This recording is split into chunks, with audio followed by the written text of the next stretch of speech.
الحمد لله نحمده ونصلي ونسلم على رسوله الكريم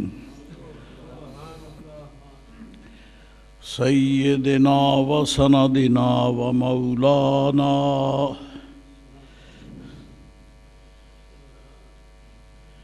وملجانا وماوانا محمد المبعوث رحمة للعالمين وعلى آله وأصحابه وأهل بيته وذريته أجمعين أما بعد فأعوذ بالله من الشيطان الرجيم بسم الله الرحمن الرحيم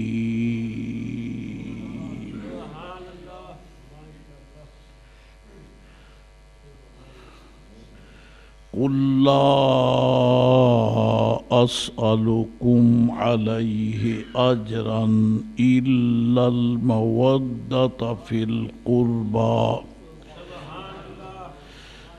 صدق الله مولانا العظيم وصدق رسوله النبي الكريم الأمين الصلاة والسلام عليك يا رسول الله الصلاة والسلام عليك وعلى آلك وأصحابك يا حبيب الله الصلاة والسلام عليك وعلى آلك وأصحابك يا رحمة للعالمين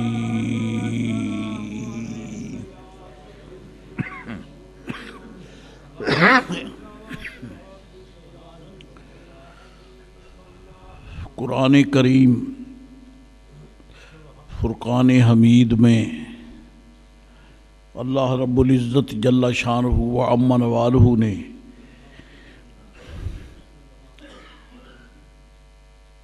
سورۃ الحشر میں تین آیات بینات آگے پیچھے ترتیب سے بیان فرمائی ہیں للفقراء المہاجرین والذین تبوؤوا الدار والایمان والذین جاؤوا من بعدہم، اور یہ وہ حضرات ہیں نفوس قدسیہ جنہیں یہ اعزاز حضور نبی رحمت علیہ السلام کی نسبت مبارکہ سے ملا۔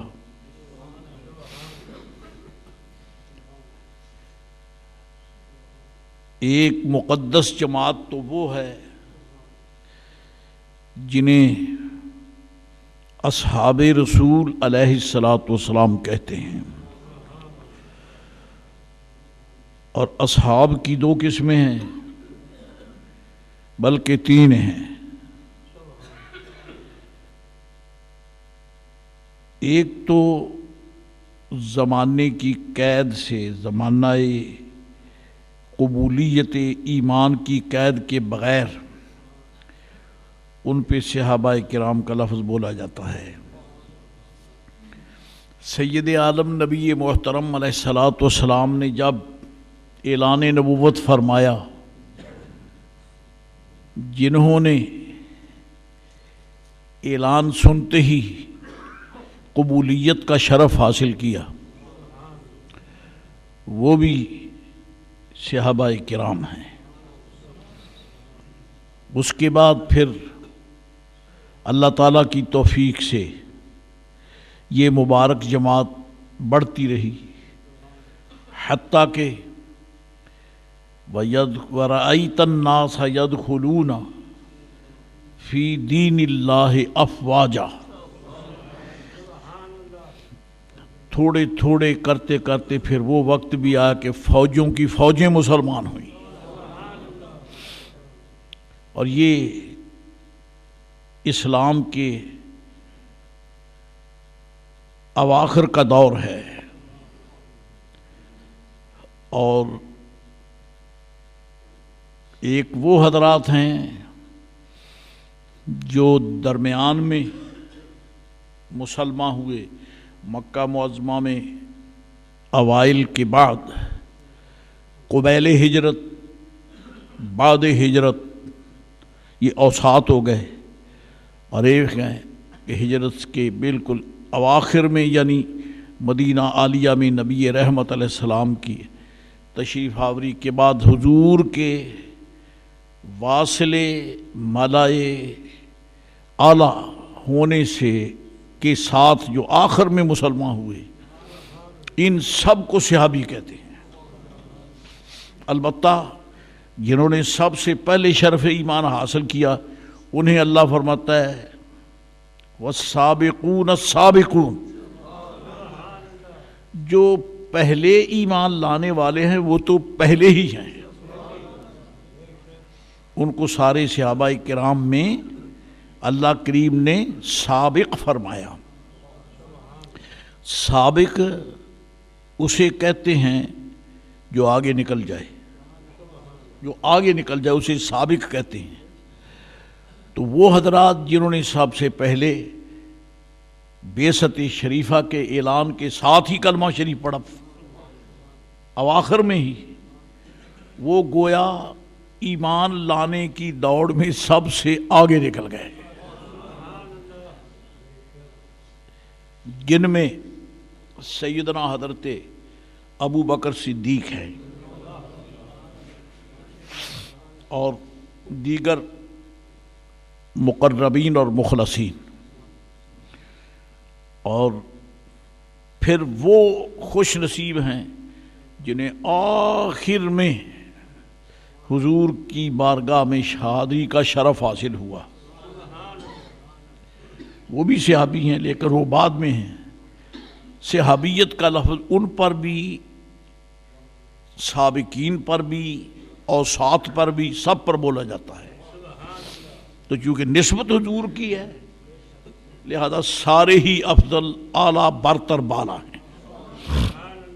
البتہ آپس میں تفاوت ہے، صحابیت کے مرتبے میں وہ امت میں سب سے افضل ہیں۔ ایک وہ خوش نصیب جس نے آج سرکار کی زیارت کی، نبی رحمت علیہ السلام کا وصال پاک ہو گیا، وہ ساری دنیا کے ولیوں سے افضل ہے کیونکہ صحابی ہے۔ ہاں صحابہ کرام میں یہ ہے کہ جو سب سے پہلے آئے وہ صحابہ کرام میں افضل ہیں، برتر ہیں، بالا ہیں۔ اسی طرح حضور کی اہل بیت اطہار کا مقام ہے کہ وہ حضور کی نسبت سے بڑے عظیم ہوئے، اور صرف زیارت تک ہی بات نہیں رہ گئی، حضور کو دیکھنے میں ایک خصوصی تاثیر حسن سرکار میں یہ تھی کہ جس پر آپ کی نگاہ کرم پڑ جاتی تھی اس کے قلب کی گہرائی میں اتر جاتی تھی، تو جس طرح جڑوں میں پانی آ جائے تو ساری شاخیں سر سبز و شاداب ہو جاتی ہیں، لہذا ان کے قلب پر جب نگاہ کرم پڑتی تھی تو ان کا سراپا جو تھا وہ تر و تازہ ہو جاتا تھا، اور ان کو وہ فیوز و برکات ملتے تھے جو کہ اولیاء اللہ کو سالوں کے مجاہدے میں بھی نہیں ملتے، جو کہ جان بین کا کام ہوتا تھا۔ وہ حضور کے حسن کو دیکھتے تھے اور میرے آقا کی نگاہ کا تو کیا ہی کہنا۔ تو یہ حضور کی نسبت سے ان کو مرتبے ملے، اور جس کو یہ نسبت مل گئی وہ صرف نسبت کے حوالے سے ہی برتر نہیں ہوا بلکہ اس نسبت کی برکات بھی اس میں ظاہر ہوئیں۔ کوئی صحابی مرتبہ تقوی سے نیچے نہیں ہے. ان اکرمکم عند اللہ اتقاکم. اللہ تعالیٰ فرماتا ہے تم میں میری بارگاہ میں سب سے زیادہ معزز وہ ہے جو بہت بڑا متقی اور پرہیزگار ہے. تو تقوی تو سب کو ملا، کسی کو ایک معیار کا، کسی کو دوسرے کا، کسی کو بہت اونچا، تو ہیں سارے متقی. اصحاب کلہم عدول، یعنی سب کے سب منصب عدالت پر فائز ہیں. منصب عدالت سے مراد وہ منصب تقوی جس پر جلوہ گر ہونے سے اللہ تعالیٰ کے قرب کے دروازے ان پر کھل جاتے ہیں. لہذا صحابی کا کوئی کام کرنا اتنی عزت ہے کہ ایک تو نا کہ صحابی یہ کہے قال رسول اللہ، کہ رسول کریم علیہ السلام نے فرمایا، یہ تو حدیث شریف ہے ہی صحیح. ایک یہ ہے کہ وہ یہ نہیں کہتے کہ حضور نے یہ فرمایا، بلکہ وہ کوئی ایسا اچھا کام کرتے ہیں. یہ نہیں کہتے کہ حضور نے کیا، خود کرتے ہیں. یہ بھی حدیث ہے. کیوں کہ کوئی صحابی سرکار کی سنت کی مخالفت کرتا ہی نہیں ہے. کوئی مخالفت نہیں کرتا، اور آپ کی معیت میں، معیت کی بدولت ان کو مرتبے ملے، مناصب ملے، عزتیں ملی، برکتیں ملی، سعادتیں ملی، نجابتیں ملی، قرب الہی کے درجات ملے. لہذا جو کام صحابی کرے وہ حدیث شریف ہے، اور جو کام کسی بھی صحابی، جو قول کسی بھی صحابی نے کیا، جو یعنی لفظ بولے اور اس لفظوں سے کوئی نیکی ثابت ہوتی ہے، وہ بھی حدیث شریف ہے. دو، اور تیسرا مرتبہ یہ ہے کہ صحابی تشریف فرما ہے، ان کے سامنے کسی نے کوئی بات کی یا کسی نے کوئی کام کیا اور انہوں نے ٹوکا روکا نہیں، یہ بھی حدیث شریف ہے. یہ حضور کی معیت گہرائی تک پہنچی ہے، ان کے قلب کی گہرائیوں کو نور سے معمور کر دیا ہے. کیونکہ اللہ کریم نے فرمایا والذین معہ، والذین، وہ جو حضور کے ساتھ ہیں. اس کے ساتھ یہ سیغہ بھی ملا لو آیت ان اللہ مع الذین اتقوا، اللہ متقین کے ساتھ ہے. جو متقی ہیں ان کی گہرائی تک اللہ کی محبت و معیت کا اثر ہے. تو وہی ماں کا لفظ حضور کے ساتھ ہے، والذین معہ، اور وہ جو حضور کے ساتھ ہیں. پتہ چلا اللہ کی معیت مصطفیٰ کی معیت برابر ہی ہے.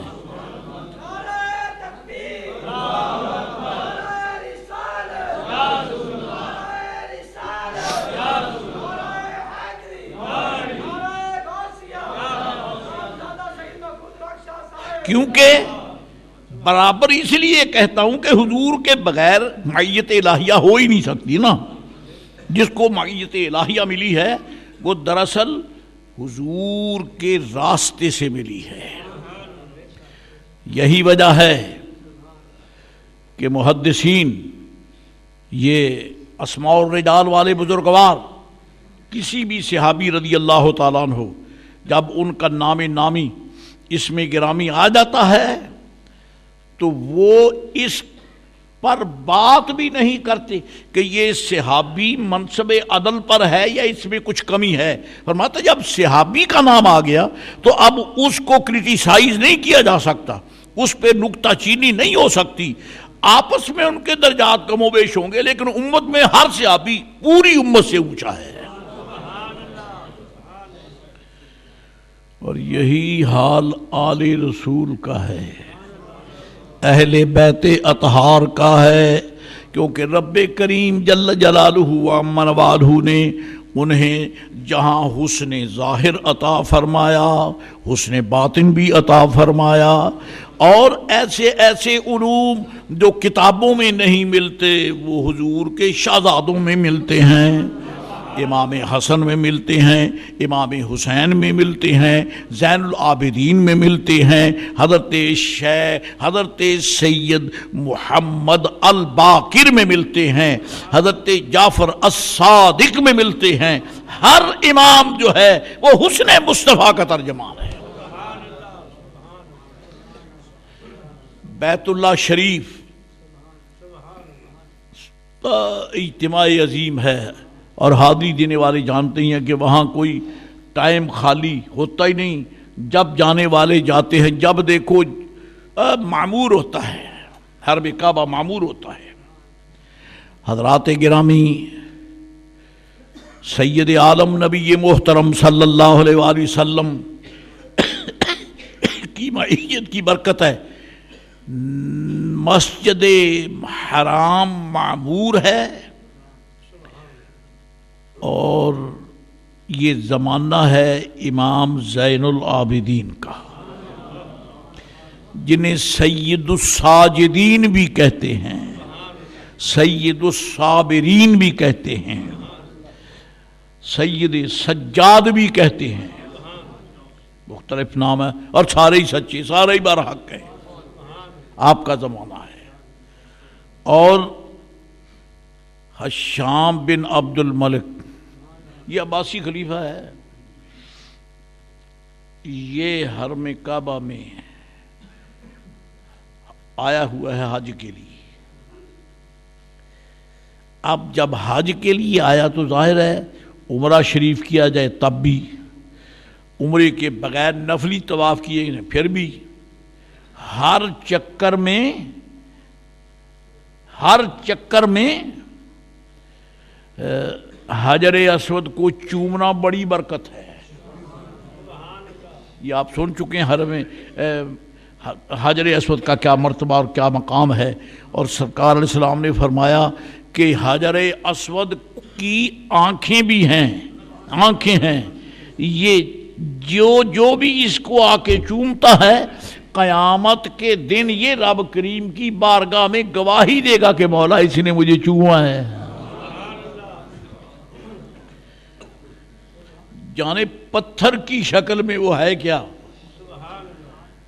یہ گواہی دیتا ہے، گواہی دیتا ہے۔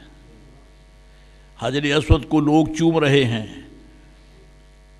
اب حشام بن عبد الملک جو ہے یہ خلیفے کا بیٹا ہے،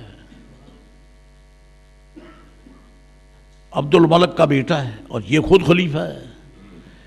اب جب داخل ہوا اور طواف ہو رہا ہے تو اس نے کوشش کی کہ حجر اسود کو چومے،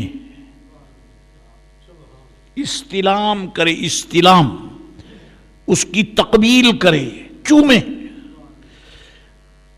لیکن سارے چکروں میں جب بھی وہ وہاں پہنچتا ہے ہجوم اتنا ہے کہ وہاں تک پہنچ نہیں سکتا ہے۔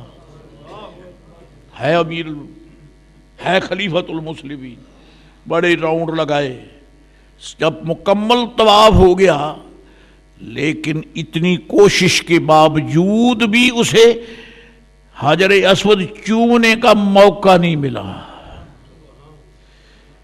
رسوائی تو ہوئی۔ اور آج کے یہ جو لوگ اسلامی ملکوں کے سربراہ جاتے ہیں، یہ جو کیا جاتا ہے بالکل غلط کرتے ہیں، یہ صحیح نہیں ہے، اسلام میں اس کی اجازت نہیں ہے۔ وہ یہ ہے کہ یہ لوگ حرم پاک کے مطاف کو خالی کرا لیتے ہیں، اور وہ حکومت کے یعنی جو پیادے ہوتے ہیں، فورسز ہوتی ہیں، وہ ان کی حفاظت کے لیے گارڈ ان کے ساتھ ہوتے ہیں۔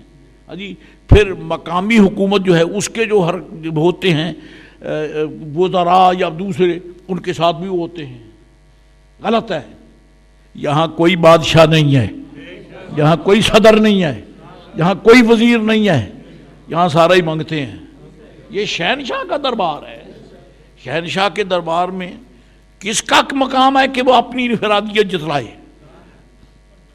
امیر المومنین سیدنا عمر فاروق اعظم، سیدنا صدیق اکبر، حضرت عثمان غنی ذی النورین، مولا علی شیر خدا مرتضیٰ رضی اللہ تعالی، حتیٰ کہ میری سرکار بھی جب طواف کرتے تو جیسے جیسے طواف کرتے کرتے موقع ملتا چومتے تھے، ہٹو بچو، ایسا کبھی نہیں ہوتا تھا۔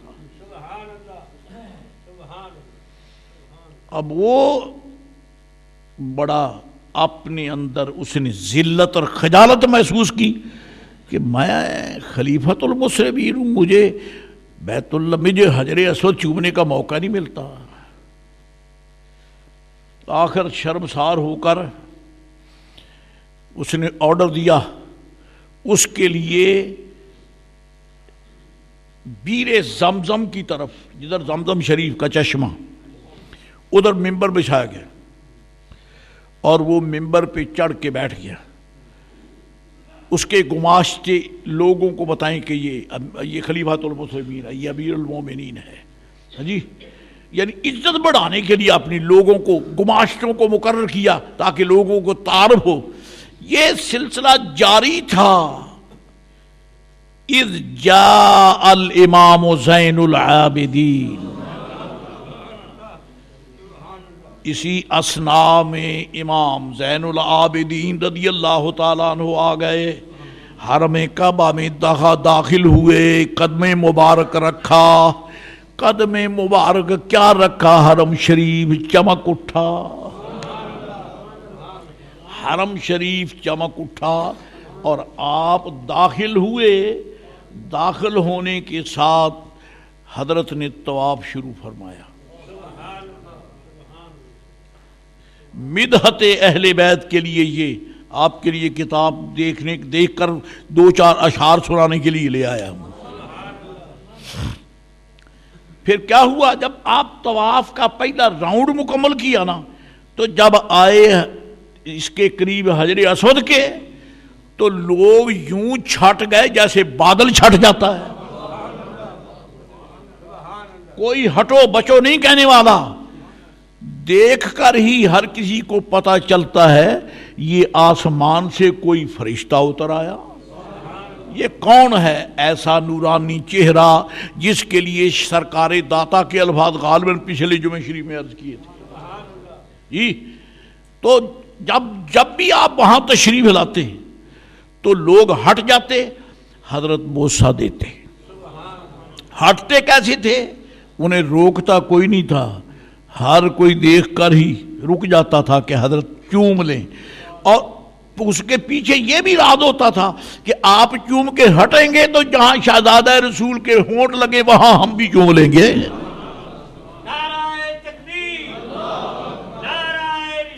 اور یہ بات اپنے مقام پہ ایک بڑی عظیم حقیقت ہے کہ حجر اسود کو تو عزت ہی سرکار کے چومنے سے ملی ہے۔ فاروق اعظم فرماتے ہیں کہ اعلم انک حجر لا تنفع ولا تضر، حجر اسود تو پتھر ہی تو ہے، نفع نقصان تو نہیں کر سکتا، لیکن میں تجھے چومتا کیوں ہوں؟ اگر میرے مصطفیٰ کریم نے نہ چوما ہوتا تو میں نہیں چومتا تھا۔ تو چونکہ سرکار نے تیرا بوسہ لیا لہذا میں نے بھی۔ دراصل یہ اشارہ کیوں کیا ہے؟ اشارہ اس لیے کیا ہے کہ کوئی کافر اعتراض نہ کر دے، او مسلمان کیسے ہیں، پتھروں کی پوجا چھوڑ کر مسلمان ہوئے اور پتھر ہی چوم رہے ہیں۔ یہ کافر بک سکتا تھا نا کہ پتھروں کی پوجا چھوڑی، اب پتھر کو ہی چوم رہے ہیں۔ فاروق اعظم کا اعلان آج بھی دنیا میں گونجتا ہے کہ ہم کسی پتھر کی تعظیم نہیں کرتے، البتہ جس کو سرکار سے نسبت ہو جائے اس کو ضرور چومتے ہیں، کیونکہ نسبتیں پتھروں کو بھی روشنی دیتی ہیں، نسبتیں پتھروں کو بھی عزت بخشتی ہیں۔ ان الصفا والمروہ من شعائر اللہ اللہ تعالیٰ فرماتا ہے صفا اور مروہ دونوں اللہ تعالیٰ کے نشانات میں سے ہیں. مجھے یہاں ایک اشارہ، ایک لطیف اشارہ مجھے نظر آتا ہے. اللہ تعالیٰ یہ نہیں فرماتا ان الصفا والمروہ شعائرۃ اللہ، شعیرۃ اللہ، یہ دونوں نشان ہیں، خدائی نشانوں میں سے ہیں. یہ نہیں فرمایا کہ یہ دونوں خدائی نشان ہیں، بلکہ فرمایا خدائی نشانوں. معلوم ہوتا ہے رب بتانا چاہتا میرے نشان اور بھی ہیں، میرے نشان اور بھی ہیں، یہ بھی ہیں اور بھی ہیں. اور کیا ہے دیکھ لو کہ یہ خدائی نشان کیوں بڑے ہیں، کہ یہاں اللہ تعالیٰ کی ولیہ کے قدم لگے ہیں. حضرت سیدہ طیبہ جیدہ طاہرہ ہاجرہ کے قدم لگے ہیں. کہو رضی اللہ تعالیٰ عنہ.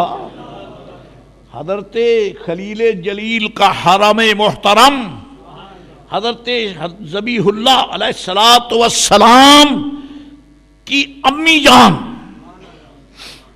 ان کے قدم لگے ہیں. تو یہ بن گئے دونوں پتھر، دونوں پہاڑیاں خدائی نشان بن گئے. فرمایا من شعائر اللہ، اللہ کے نشانوں میں سے نشان ہیں. پتہ چلا کہ نشان اور بھی ہیں، معلوم ہوا کہ نشان اور بھی ہیں. سبحان اللہ.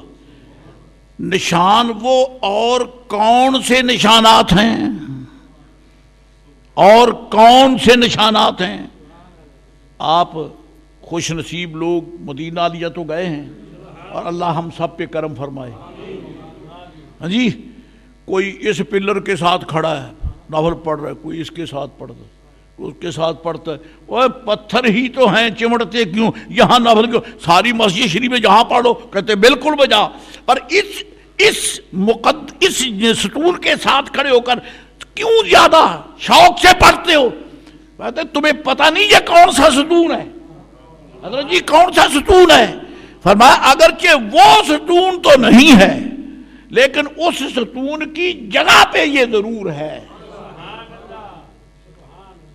یہ ستون اس کھجور کے تنے کی جگہ پہ لگا ہوا ہے، جو کھجور کا تنا سرکار کے ہجر میں روتا تھا. ہجر میں ڈاکٹر اقبال سے کسی نے پوچھ لیا، استاد جی یہ محبت کیا ہوتی ہے؟ جس بریلوی کے پاس جاؤ واز سنو کہتے حضور سے محبت، حضور سے محبت، حضور سے محبت. مولانا محمد بخش مسلم رحمت اللہ علیہ ہمارے مسلک کے حق اہل سنت کے بڑے عظیم ترجمان تھے، اور الحمدللہ فقیر حقیر نے صرف ان کی زیارت ہی نہیں کی، ان کے ساتھ مل کر وعظ کرنے کا بھی شرف حاصل رہا ہے، بلکہ ان کی دعوت پر مسلم مسجد میں الحمدللہ ان کی صدارت میں گفتگو کا بھی شرف ملا ہے. میرے لیے میری زندگی کے یہ لمحات الحمدللہ خوش کن ہیں، قابل تحسین ہے میرے لیے، مجھ فقیر کے لیے، کیونکہ ایک فقیر کو ایک لمحہ بھی بادشاہ کے پاس بیٹھنے کو مل جائے تو وہ فقیر بڑا اونچا ہوتا ہے. جی مولانا محمد بخش مسلم رحمت اللہ علیہ نے امام اہل سنت اعلیٰ حضرت بریلوی کی منقبت لکھی ہے. ایک دو شعر ہو جائے. آپ فرماتے ہیں مرحبا احمد رضا مخدوم ما، مرحبا احمد رضا مخدوم ما، اہل سنت را امام باصفا، اہل سنت را امام باصفا. ترجمہ نہیں آپ ہی سمجھو. پھر آگے فرماتے ہیں، آگے فرماتے کون احمد رضا بریلوی ہے؟ فرماتے ہیں حب محبوب خدا، حب محبوب خدا پیغام او دین او ایمان او اسلام او.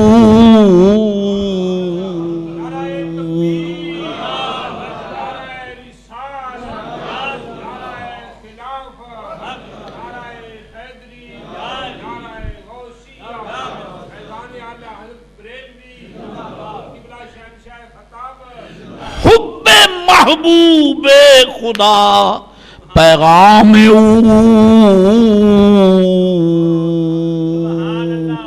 احمد رضا بریلوی کا پیغام ہی حب مصطفیٰ ہے.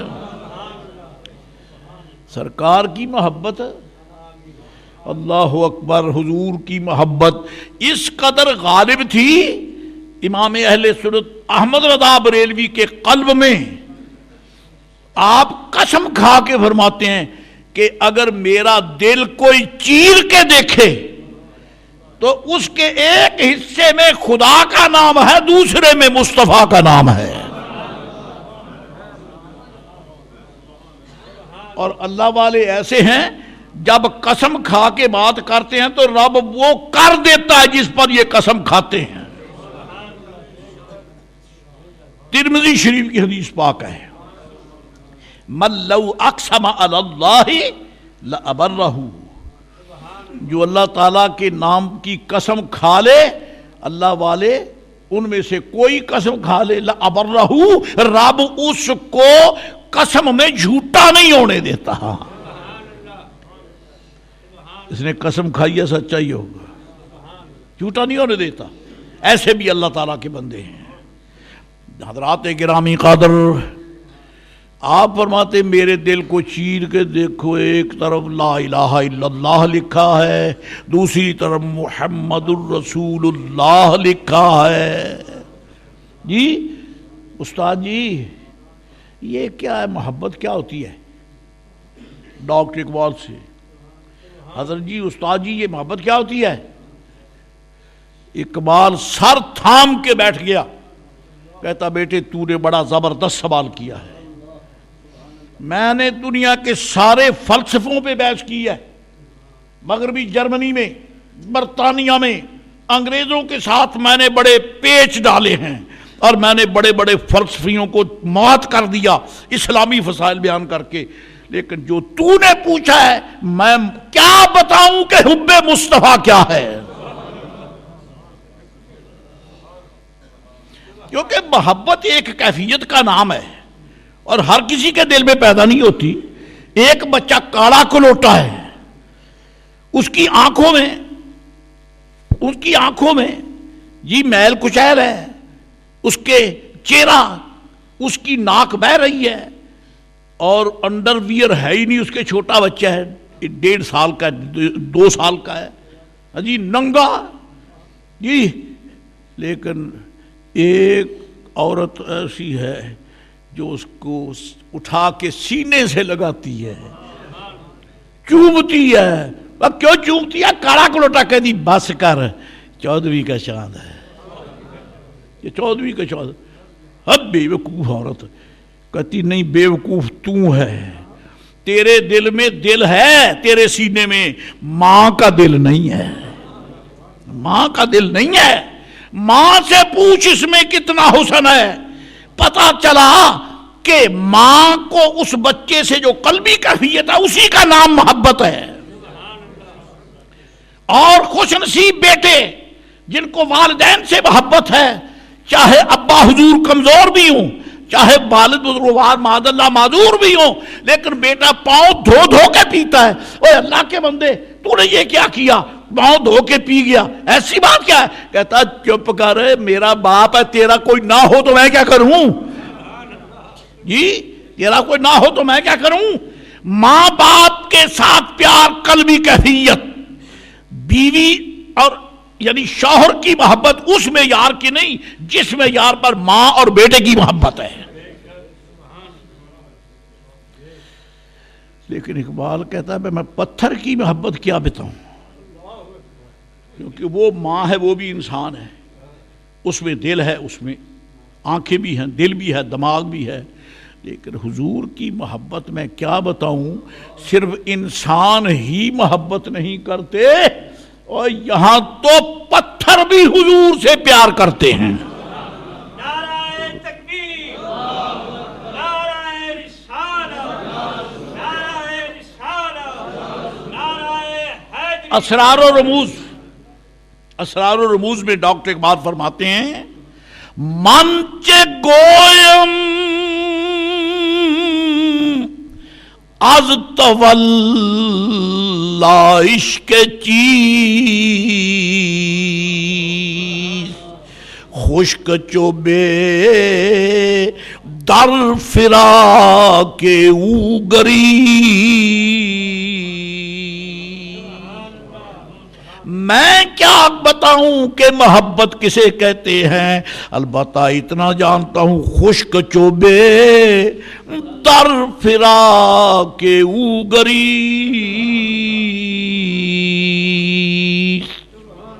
سرکار کے فراق میں خشک لکڑی بھی روتی ہے۔ رونے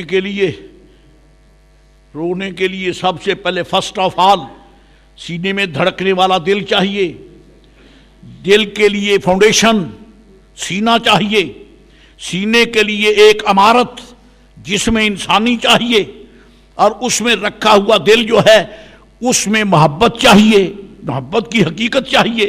اس کے لیے تو بڑے جناب محترم فلسفے ہیں، اور وہ پتھر ہو کے رو رہا ہے، یہ وہ خشک چوبے، خشک لکڑی جو ان کے محبت میں رو رہی ہے۔ اب نہ تو اس کا دل ہے، نہ اس کا سینہ ہے، نہ اس کا جسم ہے، کچھ نہیں، لیکن حضور کی محبت ہے۔ کہاں ہے دل تم بتا دو، وہ جہاں ہے وہ میں بتا دیتا ہوں۔ اب میرے پاس اقبال کہتے ہیں میں کچھ نہیں کہہ سکتا، ایک خشک لکڑی حضور کے پیار میں روتی ہے، خشک چوبے در فراق او گریست۔ اللہ اکبر۔ حضرات گرامی قادر، حضور نبی رحمت شفیع امت علیہ السلام، آپ کی محبت نے کائنات کو یوں رنگ چڑھایا۔ حضرت کا چہرہ دیکھا، طواف شروع فرمایا، پتھر کو حجر اسود کو چومنے لگے، سارے چھٹ گئے، دائیں بائیں ہو گئے، یا آپ چوم لیں، اس کے بعد پھر ہم چومیں، پھر اس کے بعد ہم چومیں۔ پھر اب شامی لوگ جو تھے نا، شامی، وہ اس کا گھیرا ڈالے ہوئے کھڑے تھے، شام کے ارد گرد، اس کے ممبر کے ارد گرد گھیرا ڈالے کھڑے تھے۔ ایک نے پوچھا جناب من ہوا کیسے لوگ ہیں یہ؟ اب خلیفے کے لیے تو چومنے کے لیے گنجائش نہیں کی انہوں نے، اور یہ کون ہے جو آیا ہی ہے تو کہے بغیر لوگ چھٹ گئے۔ انہوں نے حجر اسود کو خالی کر دیا، اور وہ چوم کے بڑے وقار، بڑے ادب، بڑے احترام، بڑے اہتمام تعظیم کے ساتھ طواف کر رہے، 7 چکر 7 بوسے، 7 بوسے۔ اب اس بے وقوف نے یہ دیکھا کہ اگر میں اس کا نام بتا دوں تو یہ آل رسول سے محبت کرنے لگیں گے، مجھے تو انہوں نے پلے نہیں باندھا، آل رسول سے پیار کریں گے۔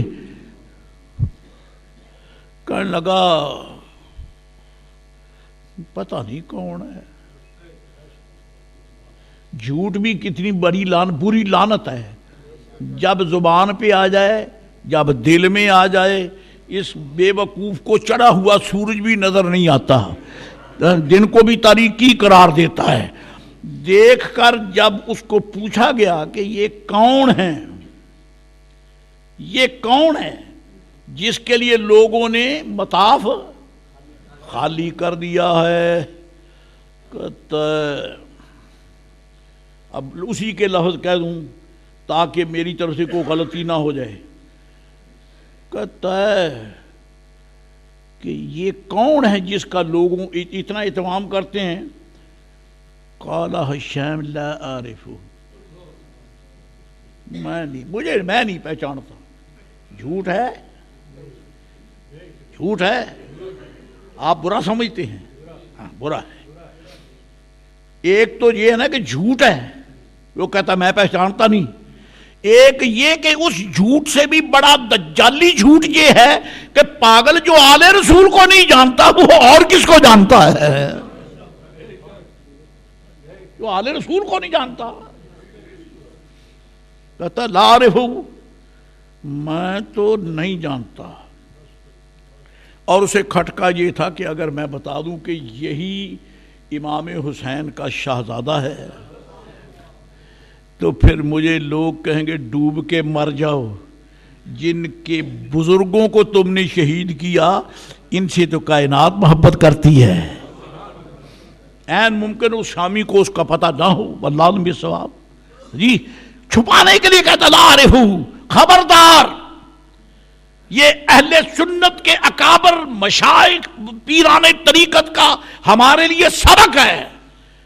کبھی مت کہو اللہ کے بندوں کی شان، اولیاء اللہ کی شان، آل رسول علیہ السلام کی شان، اصحاب رسول کی شان، رسول پاک علیہ السلام کی شان ہو اور کوئی پوچھے تو مت کہو کہ مجھے معلوم نہیں۔ جس کو ان کی شان معلوم نہیں وہ خدا کے بندوں میں اس کا ایمان ہی معلوم نہیں ہے۔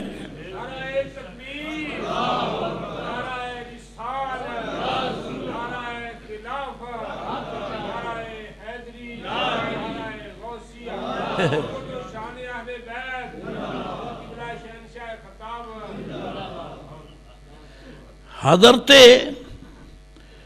ابو خزیمہ کہو رضی اللہ تعالی، میرے آقا علیہ السلام نے ایک اونٹ خرید لیا عرابی سے، اونٹ خریدا تھا، وہ عرابی ایک اور آ گئے انہوں نے کہا میں اتنے دے تو کہتا ٹھیک ہے، بتایا نہیں کہ حضور نے خریدا ہوا ہے۔ جب مدینہ شریف میں پہنچا تو میرے آقا نے اس کی قیمت جو ہے اس کو پیش کی اور اب بھی مکر گیا۔ اس نے کہا میں نے جناب اتنے پیسوں کا آپ کو بیچا ہی نہیں، میں نے تو اب تنبہ ہوا صحابہ کرام کو کہ اس کو تو سرکار نے خرید رکھا ہے، انہیں پتہ نہیں تھا۔ آپ نے فرمایا تو نے میرے ساتھ یہ اس قیمت پر میرے ساتھ سودا کیا، تیرا پورا ہو گیا ہے، یہ قیمت لے لو اور میرا مال جو ہے مجھے سپرد کر دو۔ کہتا میں نے تو بیچا ہی نہیں ہے، جھوٹ بول رہے۔ کیسی پاکیزہ زبانیں ہیں ان کی جو حضور کی غلامی میں سچ بولتے ہیں، سچ بولتے ہیں۔ اور میرے آقا فرماتے ہیں جو سچ بولتا رہتا ہے قیامت میں رب صدیقوں کی صف میں کھڑا کرے گا۔ جھوٹ نہیں بولنا، کیونکہ قیامت میں جھوٹوں کی صفیں اور ہوں گی، صدیقوں کی صفیں اور ہوں گی۔ جس گرم جوشی سے سبحان اللہ چاہیے تھا وہ نہیں ہے۔ میں تو سمجھتا تھا کہ سبحان اللہ کی ایسی آواز ہوگی میرے دل کو بھی راحت ہوگی، میں نے تو یہ دیکھا کہ بجھے ہوئے جذبات سے سبحان اللہ۔ چلو یہ ہم بس ہست، لیکن جس بات پہ سبحان اللہ کہہ دیا ہے نا، اب خدا را دل تھام کے رہنا، موت قبول کرو مگر جھوٹ کبھی نہ بولو، کبھی جھوٹ نہ بولو۔ جھوٹ بولنا یہ میرے مصطفیٰ کریم علیہ السلام کو پسند نہیں، اور جسے محبوب رد کر دے خدا اسے قبول نہیں کرتا۔ ٹکوں کی خاطر پیسوں کی خاطر، دولت کی خاطر، جائیداد کی خاطر، اولاد کی خاطر، کاروبار میں وسعتوں کی خاطر جھوٹ نہ بولو، حضور رد کر دیں گے، سرکار رد کر دیں گے اپنے ماننے والوں کہ میرا ماننے والا ہے ہی نہیں۔ کیا بنے گا؟ کتنا بڑا خسارہ ہے جس کو میرے آقا کہہ دیں میرا نہیں، کتنا خسارہ ہے اللہ والوں، بہت بڑا خسارہ ہے، بہت بڑا خسارہ ہے۔ ایک پنجابی شاعر نے کہا اس دن آکڑتے مغروری دیکھی جاسی تیری، جس دن پاک نبی فرمایا اے نہیں امت میری۔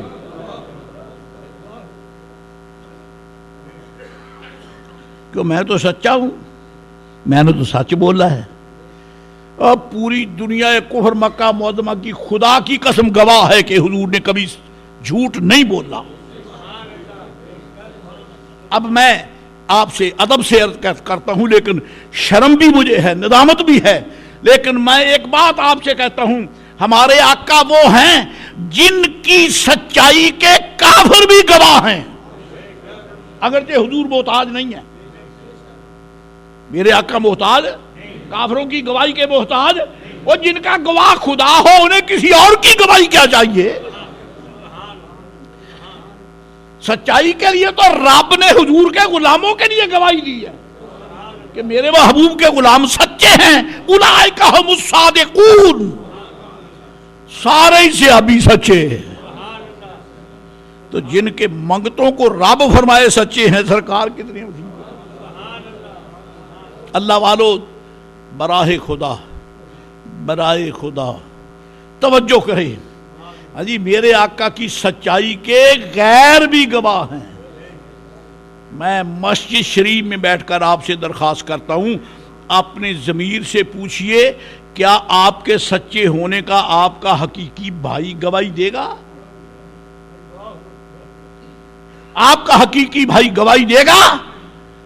نہیں دے گا، کہے گا یہ میرا بھائی وہ ہے جس نے میرا حق مارا، جی میرا حق مارا۔ یتیم کہے گا یہ وہ ہے جس نے میرا حق مارا، بیوہ کہے گی یہ وہ ہے جس نے میری عزت کو خطرے میں ڈالا۔ اللہ والو، محبوب وہ غیر بھی سچائی کے گواہ، اور حضور کے منگتو اتنے تو بن جاؤ کہ چند آدمی تو سچ بولنے کے گواہ بن جائیں۔ اللہ ہمیں سچ بولنے کی توفیق عطا فرمائے۔ آپ حیران ہوں گے کہ جب وہ مکر گیا، اس نے کہا جناب میں نے آپ کو بیچا ہی نہیں، سرکار نے فرمایا تیرا میرے ساتھ سودا ہوا ہے اتنی قیمت پر۔ کہتا ہے من یشہد علی ذالک، اور ابھی کہنے لگا گواہ لاؤ، گواہ لاؤ، کوئی گواہ ہے جو یہ گواہی دے کہ آپ نے اتنی قیمت پر مجھ سے یہ خریدا ہے؟ کوئی گواہ ہے تو لاؤ۔ اب صحابہ کرام کانپ رہے ہیں کہ اس بیوقوف نے کتنی دکھتی رگ پہ انگلی رکھی ہے، جی اگر وہ کہہ دیں ہم گواہی دیتے ہیں تو پھر کیا ہوگا؟ خلاف واقعہ بات ہو، کیونکہ اس وقت کوئی صحابی بھی وہاں موجود نہیں تھا۔ جب اس نے بیچا، سرکار نے خریدا، قیمت طے ہوئی، وہاں کوئی اور تیسرا تھا ہی نہیں۔ اب کیسے گواہی دیں؟ کیسے گواہی دیں؟ جی اب وہ گرج رہا ہے، کہتا میں نے تو آپ سے بیچا نہیں، اگر بیچا ہے تو گواہی۔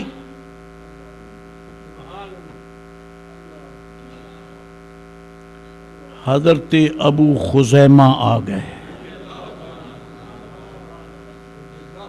کیا بات ہے، صحابہ کرام کے چہروں پہ اداسیاں، پریشانیاں کہ یہ گواہی مانگتا ہے، اور گواہی اس وقت چونکہ تھا کوئی نہیں وہاں۔ آپ اگر گواہی نہیں دیتے تو یہ حضور کے سودے کو معاذ اللہ غلط کرے گا بیوقوف۔ ابو خزیمہ آ کے کہنے لگے بھئی کیا بات ہے، پریشانی کیوں؟ انہوں نے کہا پریشانی یہ ہے، کہتے اشہدو اشہدو انک اشتریت ھذا الجمل، میرے آقا میں خدا کی قسم کھا کے گواہی دیتا ہوں کہ آپ نے اسے خریدا ہے. نعرہ تکبیر، نعرہ رسالت، نعرہ رسالت، نعرہ حیدری، نعرہ غوثیہ، نعرہ تحقیق. حضرت کبریٰ شاہ صاحب میں گواہی دیتا ہوں. ابو خزیمہ کہتے ہیں حضور میں گواہی دیتا ہوں خدا کی قسم ہے آپ نے خریدا ہے. اب اگر وہ کہے کہ نہیں خریدا تو سوال یہ ہوگا کہ تو گواہی پیش کر. اب وہ تو پیش نہیں کر سکے گا. اجی جھوٹا ثابت ہو گیا، قیمت ادا کر دی، وہ چلا گیا. میرے آقا نے ابو خزیمہ، معلوم ہوا کہ کافر کو، منکر کو اور منافق کو جھوٹا کرنا بہت بڑی نیکی ہے. مت کہو یہودی معاملات کا کھرا ہے، انگریز معاملات کے بڑے کھرے ہیں. خبردار، خدا کی لعنت نہ دو. یہ بے ایمان اچھے نہیں ہیں، یہ المغضوب علیہم ہیں، ان پہ خدا کا غضب ہے. اور جس پہ خدا کا غضب ہو وہ اچھا کیسے ہو سکتا ہے؟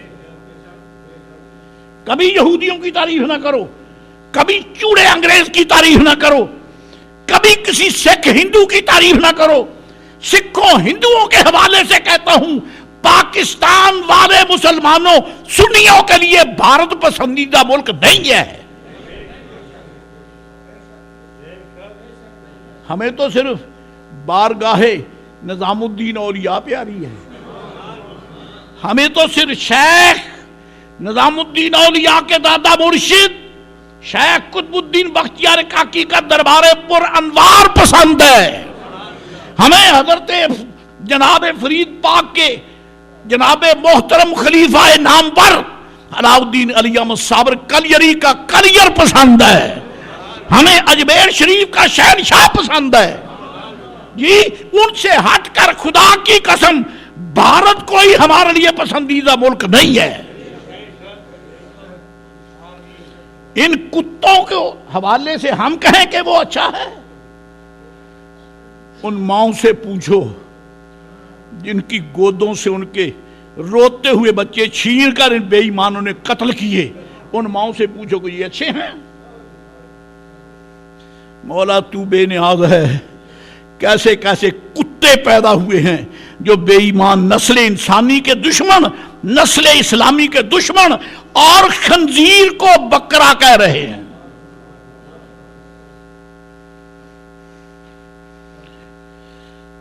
کبھی بدبختوں ہندوؤں نے پاکستان کو بھی اچھا ملک کہا ہے. باپ کو چھوڑ کر اگر جوتے نہ پڑیں تو پھر باپ کیسا ہوگا؟ باپ کو چھوڑ کر حرام زادہ کہلانے سے بڑی کوئی ذلت نہیں ہے. جی باپ ہونا ثابت کرے گا تو عزت مل جائے گی. رسول اللہ کے غلام ہونا ثابت کرو، رب عزت دے گا.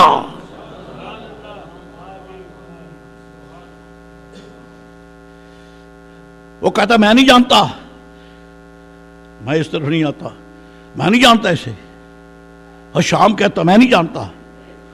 خدا کی قدرت پاس ہی ایک شاعر کھڑا تھا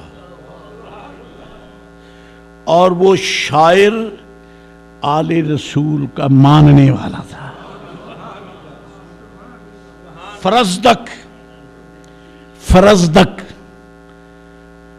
جب وہ حدیث درمیان میں رہ نہ جائے، ابو خزیمہ سے سرکار نے پوچھا عزیز بات تو یہی ہے کہ تو اس وقت وہاں نہیں تھا لیکن تو نے گواہی دے دی. تو نے گواہی دے دی نہ. اگر یہ اس کی گواہی اگر ٹھیک نہیں تھی تو میرے آقا ہی روک دیتے، آقا ہی روک دیتے. اب میں کہہ دوں، اگر ہمت ہے برداشت کرنے کی تو کہہ دوں. بات یہ ہے کہ رسول اللہ کی عزت کی حفاظت کرو چاہے خلاف واقعہ بھی کہنا پڑے. حضور کی عزت کی حفاظت کرو خلاف واقعہ بھی کہنا پڑے تو کوئی حرج نہیں ہے. محمد عربی کی پاک عزت کے چوکیدار بن جاؤ. بات یہی تھی. حضرت ابو خزیمہ نے کہا خدا کی قسم ہے آپ نے خریدا ہے. تو تھا ہی نہیں. پھر تو نے گواہی کیسے دے دی؟ آنکھیں برس رہی ہیں، عرض کی یا رسول اللہ اونٹ کیا شے ہے، اونٹ کیا شے ہے؟ میرے آقا ہم نے آپ کے کہے پر تو خدا کو بھی مان لیا ہے۔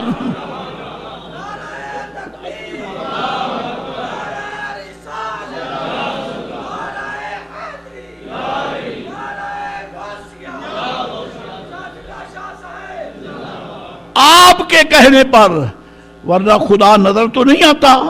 ہم بڑے تنتنا سے کہتے ہیں وحدہ لا شریک اللہ، وہ ایک ہے اس کا کوئی شریک نہیں، وہ ایک ہے اس کا کوئی شریک نہیں، وہ ایک ہے اس کا کوئی شریک نہیں۔ جب وہ نظر نہیں آتا، اور جو نظر آئے وہ نہیں گنے جا سکتے، جو نظر ہی نہیں آتا اس کا کون بھی آئے؟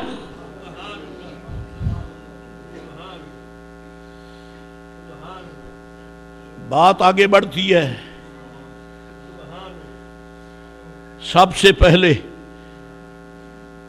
وحدہ لا شریک لہ، یہ گواہی کس نے دی؟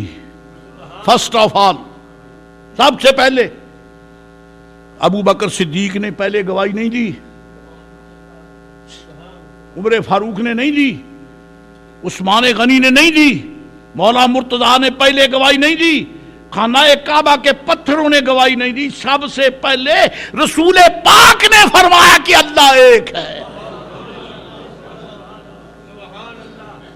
اللہ ایک ہے۔ اسی لیے رب نے فرمایا قل هو اللہ احد، یا رسول اللہ آپ کہہ دیں کہ اللہ ایک ہے۔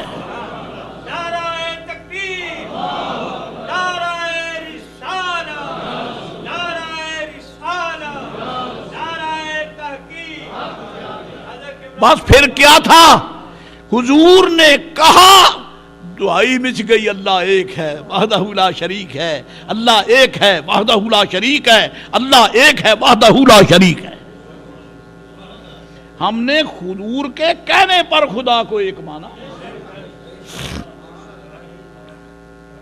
اور گواہی دیکھی کی ہوتی ہے، گواہی دیکھے کی ہوتی ہے جی۔ اب اگر کوئی شخص باہر جا کے کسی ٹائم پر کہے کہ مسجد جامع مسجد غلہ منڈی بورے والا میں مثال دے رہا ہوں، جامع مسجد غلہ منڈی بورے والا میں 200 آدمی نے جمعہ پڑھا، اگر یہ جا کے کہتا ہے تو میں پوچھنا چاہتا ہوں کہ وہی کہے گا نا جس نے گنتی، نہ دیکھنے پر بات نہیں جاتی۔ اب میں آپ کو دیکھ تو رہا ہوں، مجھے گنتی کا پتہ نہیں ہے۔ کسی طالب علم کی بات سننے کے لیے تھوڑے سے حوصلے سے بھی کام دینا پڑے گا، دیکھنا اور ہے، گنتی کرنا اور ہے۔ آپ میں بڑے دوست میرے سارے مخلص دوست ہیں، مہربان ہیں میرے، اللہ سب کو جزائے خیر عطا فرمائے جی۔ لیکن میں یہ تو کہہ سکتا ہوں کہ الحمدللہ جمع غفیر نے جمعۃ المبارک پڑھا، کاؤنٹنگ نہیں کر سکتا، گن نہیں سکا، اس کے لیے مجھے چل پھر کر ہر کسی کو دیکھ دیکھ کر گننا پڑے گا، ٹھیک ہے؟ پہلی صف، دوسری، تیسری، چوتھی، پانچویں، جب ہال گنا گیا تو پھر دروازے بند کر کے تاکہ کوئی اور داخل نہ ہو، پھر بار گنتی، اسی طرح گنتی ہوگی۔ پھر ہی کہہ سکیں گے نا کہ اتنے 100 اتنے افراد نے جمعہ پڑھا، صحیح ہے۔ جس نے نرا دیکھا نہیں گنتی بھی کی ہے وہ کہے گا کہ اتنے ہیں۔ سب سے پہلے اللہ کس نے کہا؟ سرکار نے کہا۔ معلوم ہوتا ہے میرے آقا علیہ السلام نے ماں سوا کو ٹھوکر مار کے ایک طرف کر کے ذات حق کو دیکھا بھی ہے، اور دیکھنے کے بعد میرے آقا نے ماں سوا کو ٹھکرا کے دیکھا، اور ہمیں صرف ایک ہی نظر آیا، دوسرا ہے ہی کوئی نہیں، ایک ہی نظر آیا ہے۔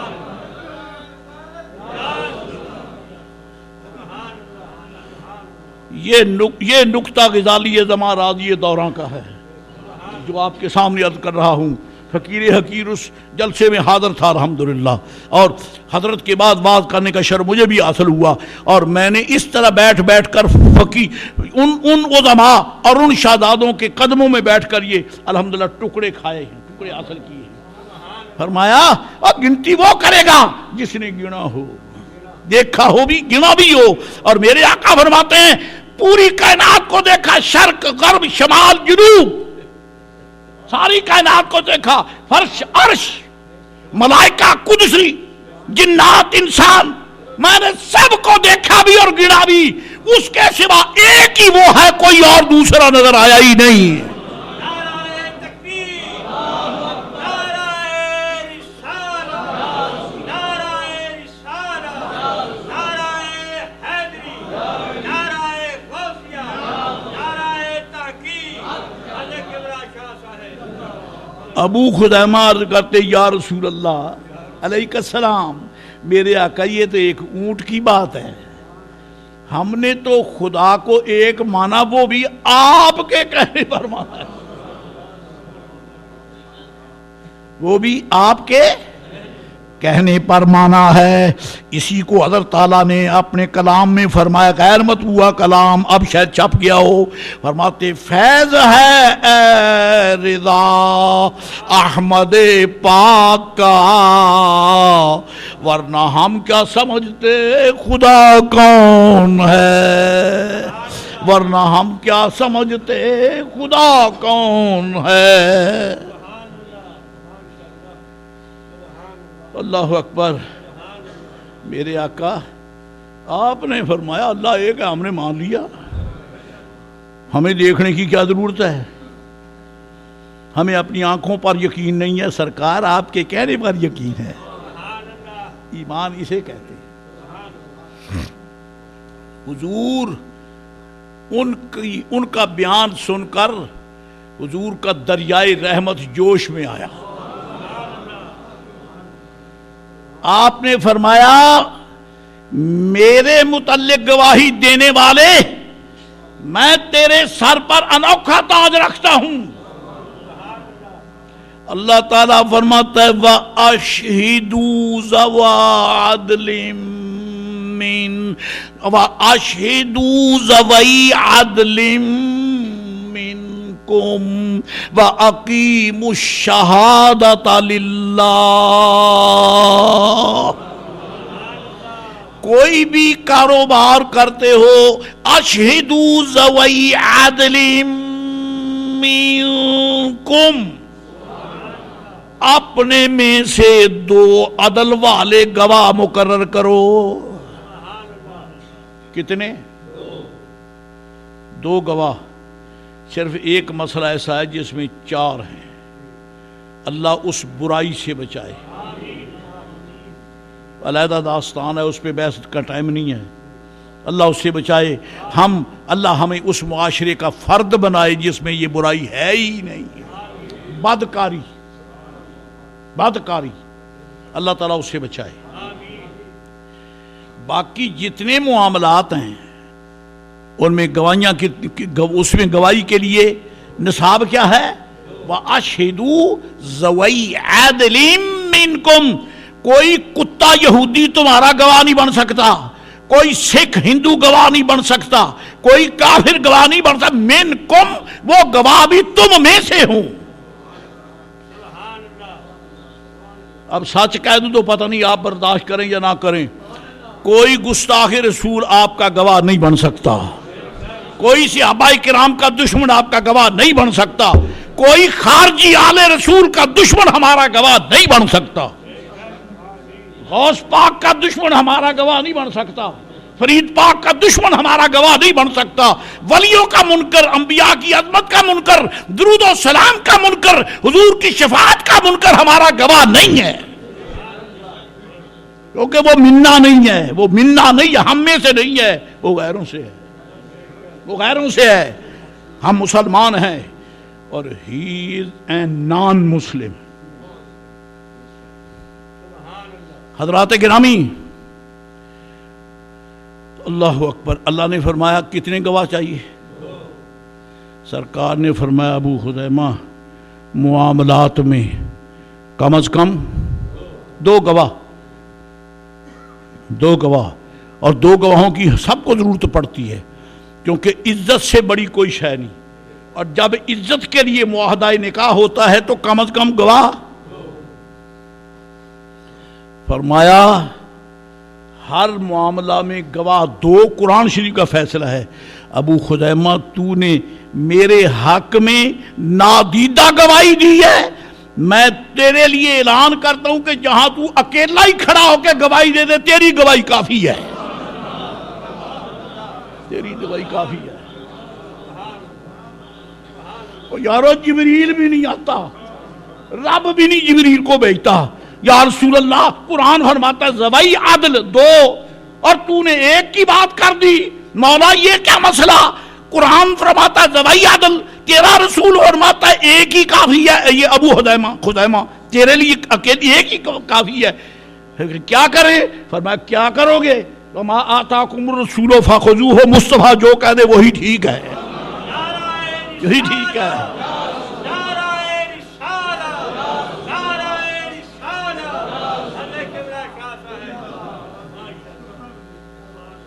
مسائل آگے نکلتے ہیں، اگر ادھر چلتا ہوں تو لوگ سیاسی حوالے سے بات کریں گے۔ یہ ضرور کہہ جاؤں گا میں آپ کو کہ نہ کوئی گستاخ ہمارا گواہ ہو سکتا ہے، نہ ہم کسی گستاخ کی گواہی دیں گے، نہ ہم کبھی کسی گستاخ کی گواہی، ہم کسی گستاخ کو ووٹ نہیں دیں گے۔ جس نے غداری کی ہو مسلک اہل سنت سے، ہم اس کی صندوقچی میں تھوکتے بھی نہیں ہیں۔ سچ ہے؟ ضمیر کی آواز سنو، ضمیر کی آواز سنو، اپنے لیے رہنما بنا لو کہ جو والی بغداد کا منکر ہے وہ گستاخ ہے، وہ کبھی ہماری رائے کا حقدار نہیں ہو سکتا۔ جو شفاعت کا منکر ہے وہ ہماری رائے کا حقدار نہیں ہو سکتا۔ جو میرے مصطفیٰ کریم کو حاضر نہیں مانتا، ناظر نہیں مانتا، وہ ہماری رائے کا مستحق ہو ہی نہیں سکتا۔ شاید کہ اتر جائے کسی دل میں میری بات۔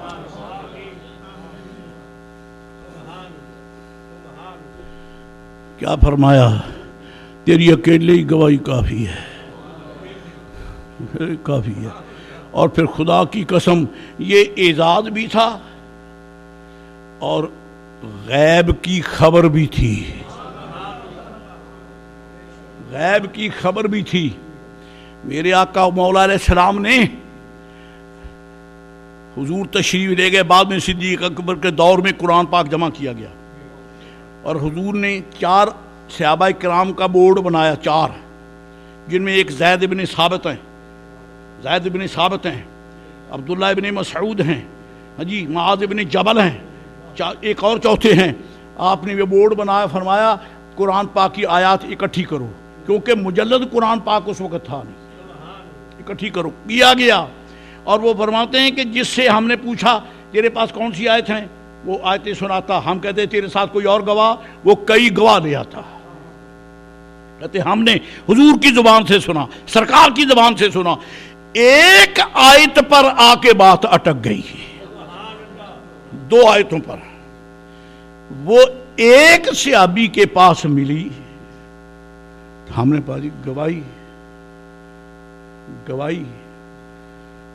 ایک گواہ مل گیا، دوسرا ملتا ہی نہیں، دوسرا گواہ نہیں ہے۔ میں آج بھی سنا دوں، لَقَدْ جَاءَكُمْ رَسُولٌ مِّنْ أَنفُسِكُمْ عَزِيزٌ عَلَيْهِ مَا عَنِتُّمْ حَرِيصٌ عَلَيْكُمْ بِالْمُؤْمِنِينَ رَءُوفٌ رَحِيمٌ فَإِن تَوَلَّوْا فَقُلْ حَسْبِيَ اللَّهُ لَا إِلَهَ إِلَّا هُوَ عَلَيْهِ تَوَكَّلْتُ وَهُوَ رَبُّ الْعَرْشِ الْعَظِيمِ۔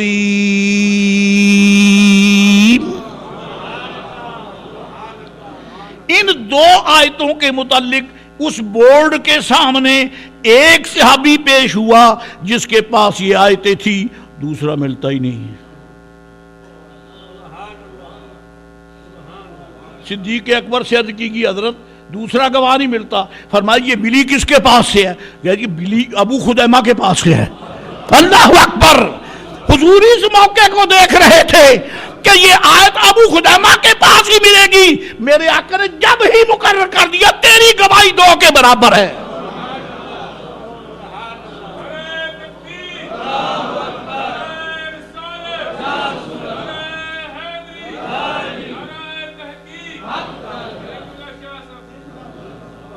اب پاگلو، غیروں سے کہتا ہوں پاگلو، میرے آقا کے غیب کے علم کو مانے بغیر تو تم قرآن کی تکمیل کا دعویٰ بھی نہیں کر سکتے۔